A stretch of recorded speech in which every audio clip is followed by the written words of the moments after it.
অনেক সুন্দর ওয়েদার। বিকেলবেলা হয়ে গেল অঝোরধারায় বৃষ্টি। আর সন্ধ্যাবেলা চায়ের সাথে একটু ভাজাপোড়া না খেলে কিন্তু হয় না। তো আজকে আমি চায়ের সাথে খাওয়ার জন্য বানিয়ে ফেললাম গরম, গরম পেঁয়াজু।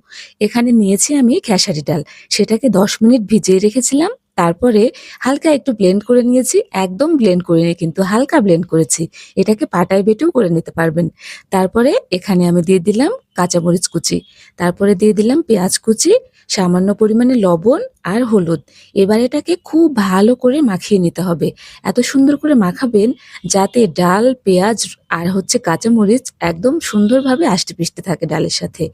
এবারে এখানে সামান্য কর্নফ্লাওয়ার দিয়ে দিলাম। এটা শুধুমাত্র মুচমুচে করার জন্য। এটা যদি আপনারা চান এভয়েড করতে পারেন, চালের গুঁড়োও দিতে পারেন। তারপরে আবার এটাকে একটু ভালো করে মাখিয়ে নিলাম। আর হ্যাঁ, আমি অবশ্যই এটাকে একটু টেস্ট করে নিয়েছি লবণটা ঠিক আছে কিনা।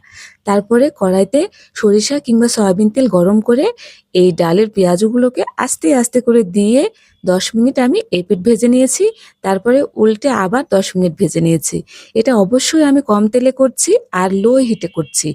তেলের পরিমাণ যদি বেশি দেন তাহলে একটু হাই হিটেও করতে পারেন। তারপরে এপিঠ ওপিঠ ভেজে নিলেই সন্ধ্যার নাস্তায় গরম গরম পেঁয়াজু কিন্তু রেডি। দেখতে যেমন সুন্দর লাগছে, খেতেও ভীষণ মজা হয়েছিল। তো সবাই ভালো থাকবেন। বাই।